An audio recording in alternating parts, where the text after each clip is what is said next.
Hello, everybody. Thank you for tuning in to this episode of Shaidy Advice for this week. I'm going to be doing a device tips and tricks on how to power level to 90 as fast as you can. Yeah, whether you're going for serve first or you just don't have a bunch of time and you want to do it as quickly as possible, I'm going to try and get you ways how to do that. Welcome to those of you from Tankard who are tuning in. This is the first video I'm actually posting up here, so hopefully we get some new guys. And some of the macros and stuff I'll be talking about in the video I will be posting in the blog post over there, so you can just have a look over there and copy them if you need to. So let's switch over to the game so we can start talking about things. So your goal is to get from 85 to 90 as fast as you can. The first way I recommend doing that is what you can see here on my screen. These are banked daily quests. As soon as Mr. Pandera is live and they turn on they turn on XP gain, which they actually forgot to do when Cataclysm went live, so I lost about half of my dailies turning them in. You can gain XP from quests that you have banked that are completed. What you see right now on my screen are 22 quests out of the 25 you can have, all able to be turned in Tolbarad for the Horde. Same works for the Alliance. I just happen to be Horde, so you'll be over in your camp, Alliance folk. Basically, the way this works is you have the 12 dailies from inside, these 12 here. If you didn't know, you can turn in the dailies from inside the PvP area at your camp outside. That's how you can get 12. These cycle every single battle that you win. Well, they cycle every battle, but when you win, they cycle, and so in a single day, if you're focused on winning Tolbarad a lot, you can actually get all 12 of these in your log in one day. The other 10 dailies come from the peninsula out here. There are many more than 10 dailies available. However, they are basically mutually exclusive in your quest log, some of them. There's certain sets of them that you can only have one of the set of 2 or 3 in your log at any time, which is why you can't collect all 25 that you would want to. Okay, so the reason you do this is because the amount of XP you gain, it's about just under 70k XP per quest, and you turn it in at these, 5 or 6 NPCs that you can get to within 10 seconds. And that is the easiest way to get basically a free million XP or so. Which is awesome if you're trying to get there. That's a tenth of level 85, I think. 85 is just about 10 million XP, so you actually get a little more than that, obviously, since there's 22 quests. Anyways, you get a lot of XP, and it is great for speed leveling, so you want to do that. The other thing I want to talk about, I guess, this is all sort of preparation stuff. We'll go into the actual questing stuff in a bit. Flasks, I have, looks like 30 flasks on me at the moment. That should be enough to cover the entire time you spend leveling. Every little bit helps, makes things die faster and whatnot. The other items that I want to talk about are the guild banners. For those of you that don't know, there's 3 guild banners. The first one here is the banner of cooperation that you can get at friendly. 5% increased XP for kills, 10% for standard of utility, and standard of coordination for 15%. Now these all have a range of 100 yards, and so what I do is I have a macro which I will post, but I will bring it up here as well. So I have 2 of them. One for just dropping the banners in order of whichever one's available in order of highest XP percentage. Then I have another one that I bind to a spell, in this case Hellfire. So anytime I decide to use this macro, it's going to be when I know I'm going to be killing a bunch of mobs in the area or I have a bunch grouped up. So you use this thing, and whichever thing happens to be on cooldown, it takes it out of your off cooldown that does the best you get to use. It's got a bunch of script lines to stop it from yelling at you that your items aren't ready or that you can't use them and all that stuff, which is nice for something that you tend to spam a lot. The other good thing to know about these banners is that they don't require you to be in the same party as the person in your guild. So if you are having a bunch of guildmates who are also sort of powering through, you want to make sure they all have their banners and they all have macros, because even though 100 yards isn't incredibly far, the chance that maybe one of your guildies is in the area and has dropped the banner while you're killing some stuff and yours are on cooldown, so you don't have any bonus XP, is greater than 0. So it's helpful to have Unless you're competing with them, then don't tell them about it, because they will lose out on the XP. And make sure you don't drop it near where they are. So yeah, that's the banners. I'll put the macro up on the blog post as I mentioned. And so basically, I'm just going to briefly touch on talents and glyphs. I'm not going to go over details or specifics for any class. But you want anything that minimizes the amount of time that you have to spend not killing things, or not killing things and not turning in quests. Those are the two activities that give you XP. So that means you want movement speed increases, you want regeneration things, anything that regenerates health so that you don't ever have to heal or eat mana regeneration if that's something that's going to cap your class out. And just basic movement speed buffs if you have anything that gives you that. Movement over water, movement faster underwater are all things that will help you in the short run. Obviously, anything that increases your damage, anything that is a high power but longer CD. So for example, warlocks have the ability to glyph one of their spells to do more damage but increase the amount of time between, whatever. It's more DPS in a short period of time, but over a long fight you wouldn't take it necessarily. However, when leveling, you definitely want that, because you're going to be using it whenever you're killing things, and then it's actually going to be recharging its cooldown while you're moving around, and that way you have higher DPS as you're going through. Excuse me. Yeah, that covers everything for prep that I can think of. Oh, empty your bags. These are full of crap. Mostly it's quest turn-ins and some gear. But yeah, empty your bags. You want them as clean as possible, except for the things that you need for leveling, because every time you have to stop at a mailbox to mail stuff, or a bank, use your mobile banking to deposit stuff, it's time you're not killing and not turning in quests, which is bad. And there's one more thing I was going to mention, and I brought up this window and it made me think of it, so I'm going to try it again. Right, gear. I guess I didn't mention this with talents and glyphs, but reforging. Your hit cap and stuff are different for leveling mobs than they are for raiding mobs. So if you're reforged to have 17% hit right now, so not only does MOP change that to 15% hit for ranged DPS casters, it actually, excuse me, my throat is unhappy with the speed or something of my voice right now. So my voice is going to get kind of entertaining as we go through this. We were talking, right, so you want to reforge down to whatever, +1 or +2 levels, depending on how far ahead of your leveling you plan to be. Reforge your hit down to that. Expertise the same for melee classes, and so that you're not wasting stats while leveling.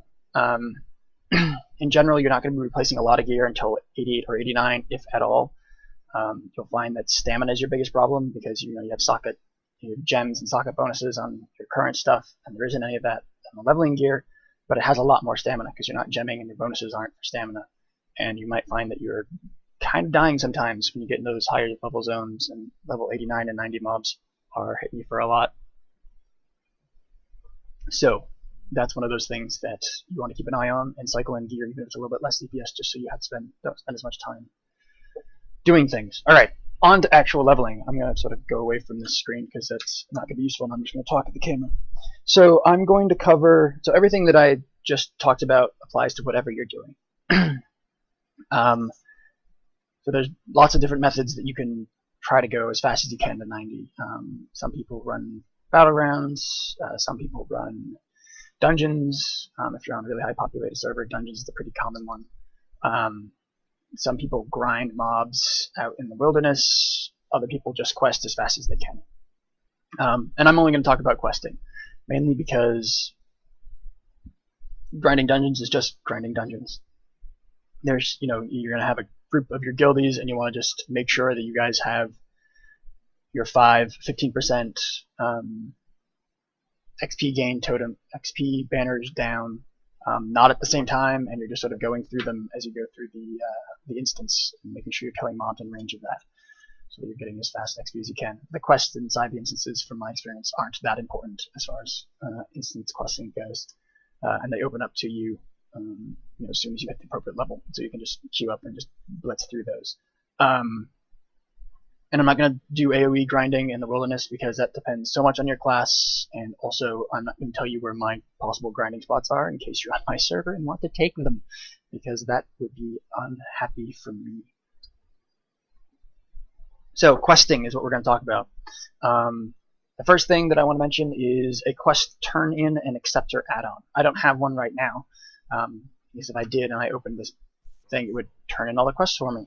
And that's exactly what it does. It means that when you right click on an NPC or left click, it interacts with all the quests and turns them all in and accepts any new ones that it has for you. It used to be, in Kata, there was a lot of gear choices, like you had the option to get gear that wasn't for your character from quests, but they've sort of streamlined that and made it basically just a fixed reward based on your spec when you turn in the quest. I think they're changing it so that you have multiple, like if you're a healer with a DPS spec that you can also play, you can pick between the two options. So maybe it doesn't work that well for hybrids, but for pure classes, pure DPS classes, you're probably only going to have one reward choice. And so it's going to just complete it automatically for you. Anytime you have to make a selection, those add-ons can't make it for you, so they don't complete the quest. But anyways, you save a lot of time. So rather than like going through, clicking on this, click complete, etc., all the way through this add-on, every time you just interacted with it, so it changes. It would be you're saving time, right? Anytime you're not actually turning in a quest text, you're not turning in a quest, clicking the complete button, you're not leveling as fast as you can. So you want to minimize that amount of time. So we covered that. The other thing I want to talk about is the quests themselves. The XP you get per quest is based on... Oh, sorry. You guys couldn't see anything I was talking about there because I was on a webcam and I was looking at my monitor. Anyways, I hopefully the explanation sufficed. Right, so the XP you get per quest almost entirely is based on the minimum required level to do the quest. And some quests grant more just because they're harder, and Blizzard has decided to give them an XP bonus in there. But almost uniformly throughout leveling, quests give you XP based on the minimum required level to pick them up. What that means for speeding up your leveling process is that you want to go to the new zones as soon as possible, as soon as you hit that level. Clean up the quest area you're in maybe, because travel time, you're obviously not gaining as much XP if you're just traveling, even if you're sort of killing mobs along the way. But yeah, so you want to do that as quickly, as soon as you can upon reaching a new level. So as soon as you hit 86, you want to go over to Valley of the Four Winds, and possibly down to Karasane Wilds, though I wouldn't recommend that unless you have a really crowded server, and so doing that is going to be less crowded. And then at 87, you want to go up to Kunlai Summit. 88, over to Tulong Steps, and at 89, you can either finish out in Taurong or go down to the Dread Waste. They're both pretty much the same as far as quest XP goes. And the reason you do this, as I said, is because of the minimum quest level. Mob XP that you get per killing mob scales with your level and the health of the mob. So if you're killing a mob that has more health, you get more XP. So it pretty much doesn't matter what level the mob is, as long as it's still a yellow mob to you. It's not green and it's not orange. So it's within 3 levels of you.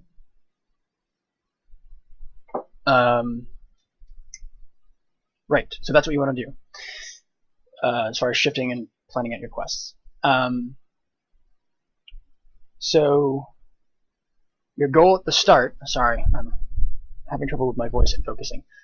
So your goal at the start is going to be to get ahead of the pack. If you're going to go for server first of anything, server first of your class or server first overall, you need to get ahead of the pack, because lots of quests involve killing things that have limited spawn rates to a degree, and you want to make sure that you are only held back by the speed at which you can kill things, not the speed at which things spawn or you're able to tag them.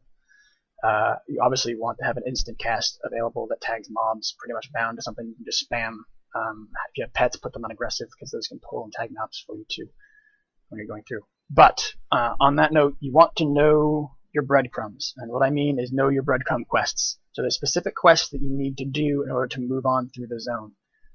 Unfortunately, the Jade Forest on the Horde side anyways, most of the quests are what I consider breadcrumb quests, because you have to do them in order to get the quest that sends you to the next area that opens up those NPCs. There are some, however, that are not, so you need to go to a site, Wowhead or any other site like that, that has quests and has them in order of picking up and completion and things that are required to pick it up, and plan out your route. If you don't have the beta, just do it on a map and figure out, most likely where you're going to start and where it's going to go. I'm sure people are going to have write-ups about that around. Obviously, don't pay for any fucking guides. Pardon my French. That's dumb. You can do it yourself, and it's not worth paying somebody $5 or $10 for something that you can easily do on your own. And there's no guarantee that they're right either, because one would hope they are if they're selling it, but you never know. And who knows when in beta they actually wrote it. So that covers breadcrumbs. That's pretty much everything I want to talk about.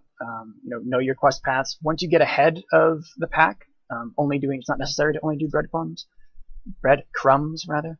It is good to know where the breadcrumbs for the next zone start. So there's specific quests around that you can pick up as soon as your appropriate level to go to the next zone. And so knowing where those are is pretty useful. I usually don't pick up any from the Jade Forest when questing through there. You can actually pick it up right the quests that lead to both Karasang Wilds and Valley of the Four Winds. I think it's Karasang. Maybe I'm saying that word wrong.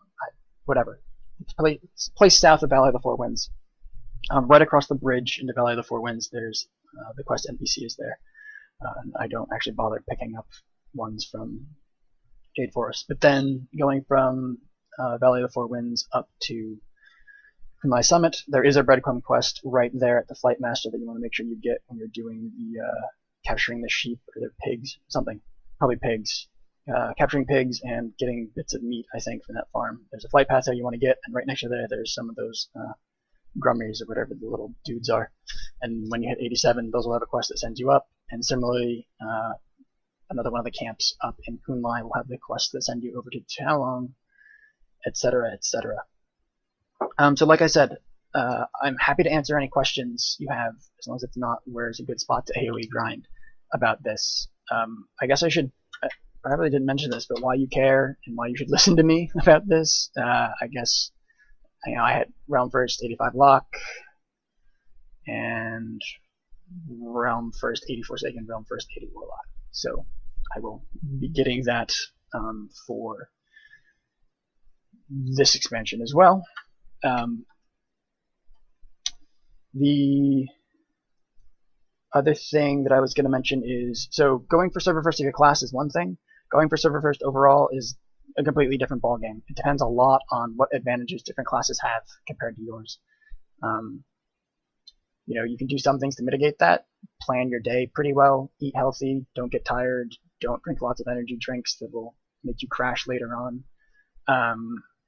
So leveling Wrath of the Lich King was sort of like a marathon. It took over 24 hours to do. Cataclysm was extremely short compared to that. I don't know. I think it took me 7 hours, maybe 10 hours. I don't know. It was incredibly short. It was one sitting. I didn't take any real breaks or anything. Mop is much more similar to Cataclysm than it was to Wrath of the Lich King as far as speed for leveling. So plan out your day. Make sure you have some sort of non-sticky snack that's healthy nearby so that you don't have to wash your hands. Little things like that. Plan bathroom breaks around flight paths that you'll be taking that are more, it may not be as fast as just running there, but you're going to have to pee at some point during the day anyway, so you might as well do it during that time. Keep hydrated, all those things that you should do when you're competing, and whatever it is you're doing, so you can stay focused and keep your eye on the prize. So, right, any questions, feel free to post them as comments to either the blog post or the YouTube comments. I will answer them as best I can. If there are things that I know, if they aren't, then I will let you know that I'm not sure what the answer is. So thanks for tuning in. Again, welcome to the guys over from Tankard. Thanks for tuning in. I'm not sure what the next thing I'm going to talk about is. If you have anything that you want me to do an episode on, let me know, and I will see if I can form 10 to 15 minutes of coherent thought to talk about. Have a nice day. Cheers.